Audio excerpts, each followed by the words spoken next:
ஒரே போர் அடிக்குது. கிழவன் காதலை யாரையா பார்க்கறது இதெல்லாம். ஒரு நாள் நம்ம படத்துக்கு போகலான்னு என்னை கூப்பிட்டு போனார். 1985 அது ஜூன் நினைக்கிறேன், ஜூன் மாதம் மே ஜூன்ல நினைக்கிறேன். பூங்காத்துன்னு படம் ஆரம்பித்த உடனே ஒரே விசில். அதில் சிவாஜி சார் 60% நடந்துகிட்டே இருக்காருங்க. எதுக்குள்ள நடக்கணும், யாரை பார்க்கணும், அம்மாவை பார்க்குறேன்னா, பொண்டாட்டியை பார்க்குறேன்னா, அப்பாட்டியை பார்க்குறேன்னா, நல்லா இருக்கா அப்படின்னாரு. ஆமாம் சார், படம் ரொம்ப நல்லா இருக்கு சார். யோ கார் விட்டுருங்க ஏன்னாரு. நீங்களாம் எப்படியா டைரக்டர் ஆகணும், இதெல்லாம் ஒரு படம், இந்த படம் நல்லா இருக்கும் வேற சொல்கிறாரு. படம் ஓடனா நீ எங்கிட்ட வா, ஓடலன்னா அப்படியே போயிடு அப்படின்ட்டார். வந்து எனக்கு 22 வயசு நான் உள்ளே போகும்போது, அப்போ இந்த மாதிரி படங்கள் நான் பார்த்ததே இல்லை அப்படின்னு. நான் டெய்லி கோயிலுக்கு போடுறது எப்படியாவது இந்த படம் ஓடினார். எனக்கு பாரதிராஜா சார் தெரியாது, அவர் குடும்ப வாழ்க்கையோ அவரை பற்றி எதுவுமே எனக்கு தெரியாது. ஒரு டைரக்டர் தான் தெரியும். 40 வருஷம் கழிச்சு நான் அந்த படத்தை நேற்று பார்க்குறேன். மறுபடியும் ஒரு படங்கள் பார்க்கும்போது முடிவு பண்ணேன், வெளியே வரும்போது இது மாதிரி படங்கள் நம்ம பண்ணக்கூடாதுன்னு முடிவு பண்ணேன்.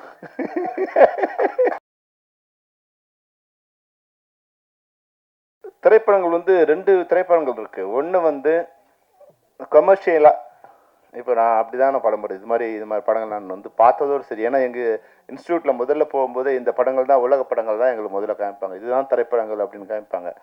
அப்போ பார்த்து எனக்கு பயம் வந்துடுச்சு. இந்த படங்கள் நம்ம பார்த்ததே இல்லை இது வரைக்கும். நான் வந்து எனக்கு 22 வயசு நான் உள்ளே போகும்போது, அப்போ இந்த மாதிரி படங்கள் நான் பார்த்ததே இல்லை அப்படின்னு. ஒரு 100 படங்கள் பார்க்கும்போது முடிவு பண்ணேன், வெளியே வரும்போது இது மாதிரி படங்கள் நம்ம பண்ணக்கூடாதுன்னு முடிவு பண்ணேன். ஏன்னா அது எனக்கு அந்த வயசு வரைக்கும் நான் அந்த படங்கள் பார்த்ததில்லை. ஆனால் என்ஜாய் பண்ணுறதுக்கு வந்து அதான் வந்து நேற்று ஒரு படம் பார்த்தேன். நான் வந்து பாரதிராஜா சார் ஒரு படம் பார்த்தேன், முதல் மரியாதைன்னு ஒரு படம் பார்த்தேன். முதல் மரியாதை படத்துக்கு 2 விஷயம் இருக்குது. ஒன்று வந்து 1985 அந்த படம் ரிலீஸ் ஆச்சு. அப்போ நான் வந்து திரைப்பட கல்லூரியில் வந்து மாணவனாக படிச்சுட்ருக்கேன். அப்போ Manivannan sir assistant director sir வந்து, அப்போ அவர் எடிட்டர் கந்தசாமிங்கிறவர், நான் உதவியாளராக ஒர்க் பண்ணிட்டுருக்கேன். படிச்சுட்டு இருக்கும்போது அவர் மணிவண்ணன் சார்கிட்ட என்னை வந்து ரெக்கமெண்ட் பண்ணி சேர்த்து விட்டார். அப்போது யார் நீ என்னன்னா, நம்ம திரைப்பட கல்லூரி படிச்சுருக்கேன். அப்படியா, சரி பார்க்கலான்னாரு. ஒரு 2 மாதம் கழிச்சு சொன்னார், சரி ஒரு நாள் நம்ம படத்துக்கு போகலான்னு என்னை கூப்பிட்டு போனார். 1985 அது ஜூன் நினைக்கிறேன், ஜூன் மாதம் மே ஜூனில் நினைக்கிறேன். அப்போ கூப்பிட்டு போகும்போது பார்த்தா முதல் மரியாதை திரைப்படம் பார்த்துட்டு நான் வந்து வடபழனியில் இறங்கணும். அங்கேருந்து நான் வந்து எங்கள் வீட்டுக்கு போகிறது வடபழனியில் இறங்கணும். குட்லக் தேட்டரில் படம் பார்த்து ஏற்றி வந்துட்டு இருந்தார். வரும்போது படம் எப்படிலாம் இருக்குன்னு கேட்டு இருந்தார். படம் நல்லா இருக்குன்னு சொன்னோடனே அப்படி அம்பேத்கர் சார் என்ன படம் கார் வந்துட்டு இருந்து கார் நிறுத்திட்டார். இது படம் நல்லா இருக்கா அப்படின்னாரு. ஆமாம் சார், படம் ரொம்ப நல்லா இருக்கு சார். யோ கார் விட்டுருங்க ஏன்னாரு. நீங்களாம் எப்படியா டைரக்டர் ஆகணும், இதெல்லாம் ஒரு படம், இந்த படம் நல்லா இருக்கும் வேற சொல்கிறாரு.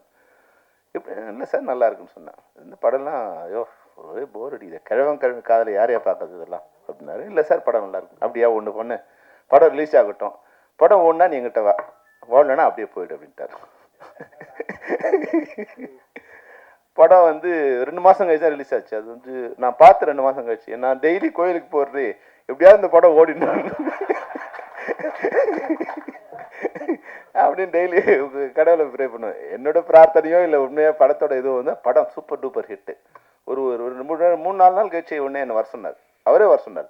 வர சொல்லி வாயா எப்படி என்ன அந்த படம் உனக்கு பிடிச்சதுன்னு நான் சொன்னேன். சார் இந்த படம் வந்து உங்களுக்கு வந்து பாரதிராஜா தெரியும். அவர் என்ன சொல்கிறாரு, எங்கள் டைரக்டர் கதையை எடுத்திருக்காரு அவர் அப்படிங்கிறார். எனக்கு பாரதிராஜா சார் தெரியாது. அவர் குடும்ப வாழ்க்கையோ அவரை பற்றி எதுவுமே எனக்கு தெரியாது. ஒரு டைரக்டர் தான் தெரியும். ஆனால் நான் படம் பார்க்கும்போது எனக்கு வந்து அது அப்படியே வந்து என்னை மிஸ்மரைஸ் பண்ணிடுச்சு, உள்ளத்தை உருக்குது சார் அந்த படம். 4-5 இடத்துல நான் அழுதுட்டேன் சார் அப்படின்னு சொன்னேன். அப்புறம் வந்து யூத்ஃபுல்லாக வேறு படம் இருக்குது, சாங்ஸ் வேறு இதுவாக இருக்குன்னு சொன்னேன். சரி, அதுக்கப்புறம் பார்த்துட்டேன். அப்புறம் 40 வருஷம் கழிச்சு நான் அந்த படத்தை நேற்று பார்க்குறேன் மறுபடியும். அப்போ தான் முதல்ல பார்த்தேன், நேற்று 2வது படம். நாங்கள் ஒரு 1000 ஸ்டூடெண்ட்ஸ், அதில் வந்து எல்லாமே வந்து விஸ்காம் படிக்கிற ஸ்டூடெண்ட்ஸு, எல்லாம் 18-19 வயசு. நான் எப்படி ரசித்தனோ அதே மாதிரி நேற்று பசங்க ரசிக்கிறாங்க. அந்த பூங்காத்துன்னு படம் ஆரம்பித்த உடனே ஒரே விசில். நான் பார்த்தேன், அது என்னடா பசங்களாம் மாறிட்டாங்க, இப்போ சினிமா வேறு சினிமாவாக இருக்குங்கிறாங்களேன்னா, நான் ரசித்த அதே இடத்துல பசங்களோட கரகோஷம் அப்படி இருக்குது.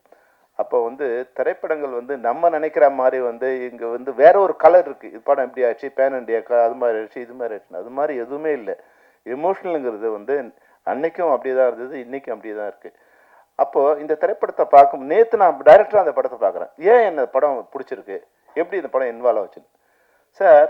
அந்த படத்தில் வந்து அதுக்கப்புறம் வந்து அந்த படத்தை சம்மந்தப்பட்ட எல்லாரும் எனக்கு நெருங்கிய நண்பர்கள். பாரதிராஜா சார் என்னோட ரொம்ப நெருங்கிய நண்பர், ஆர் செல்வராஜ் மிக மிக நெருங்கிய நண்பர்.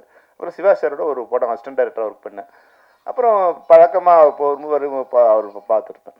அவர் சும்மா சொன்னார் ஒரு தடவை, யோ என்ன யோ உங்கள் டைரக்டரு நடிக்க சொல்லவே இல்லையா, நடன்னு சொல்லிகிட்டே இருப்பான் அவன் வந்து அப்படின்னாரு. அப்போ நேற்று பார்க்கும்போது அவரோட சலிப்பில் வந்து ஒன்று பார்த்தேன்.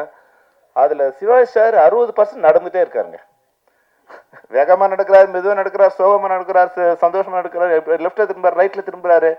அவர் சொன்னது ஒரு உண்மை இருந்தது. என்னன்னா, எதுக்கு திரும்ப சொல்கிறானே எனக்கு தெரியாது. இல்லை சார் சார் இங்கே பாருங்க அண்ணன் இங்கே பாருங்க, நீங்கள் என்ன பண்ணணும், டே எதுக்குடா திரும்பணும், இல்லை நீங்கள் பாருங்கண்ணே இங்கே பாருங்கண்ணே, எதுக்குப்பா நடக்கணும், இல்லை கொஞ்சம் வேகமாக நடங்க.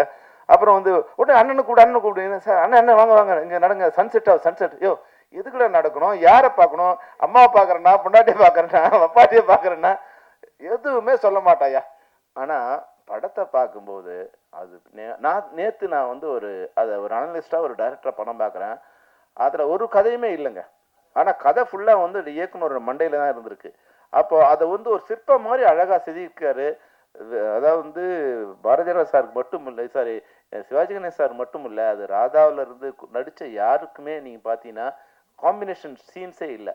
அது ஒரு நான் அதுக்கப்புறம் அந்த இடத்த போய் பார்க்குறேன், அது மாதிரி ஒரு வில்லேஜே இல்லைங்க. நம்ம கற்பனையில் அவர் உருவாக்கிற ஒரு வில்லேஜே அங்கே இல்லை. ஒரு மரம் செடி 2-3 கூட்டுக்கு அந்த ஒரு ரோடு இருக்கு பாருங்க, அதுதான் அங்கே இருக்கு. அப்போ ஒரு கலைஞன்கிற வந்து எவ்வளோ பிரம்மாண்டமான படத்தை உருவாக்கியிருக்காருன்னா, 100 கோடி ரூபாய் கொடுத்தா கூட அந்த படத்தை இன்னைக்கு யாராலும் எடுக்க முடியாது. அவ்வளோ பிரம்மாண்டமான படத்தை அவர் உருவாக்கி. அப்போ ஒரு கலைஞன் தான் இங்கே வந்து மிகப்பெரியது. அந்த தன்மை வந்து இன்னைக்கு நான் சன்ராஜ் உங்ககிட்ட பார்க்கும்போது இருந்தது. நிச்சயமா அந்த தைரியம், என் படம் நல்லா இருந்தால் எழுதுங்க, யார்கிட்டையும் அவர் கெஞ்சலை, என் படம் நல்லா இருந்தால் நல்லா இருக்கு எழுதுங்க, நல்லா இல்லை எழுதுங்க. அப்போ அந்த கான்ஃபிடென்ஸ் வந்து நிச்சயமா இயக்குனருக்கு உண்டான ஒரு கான்ஃபிடென்ஸ் உங்களுக்கு இருக்கு. அது நீங்கள் எங்கேருந்து வந்தீங்களோ அதுலேருந்து கொடுத்து நிற்கலாம். ஆனாலும் அந்த தைரியத்தையும் அந்த உண்மையும் உங்கள்கிட்ட பாராட்டுறேன். அது போல் ஹர்ஷா கூட வந்து இப்போ கதை எங்கே வந்து ஒன்றாலும் எடுக்கலாம்.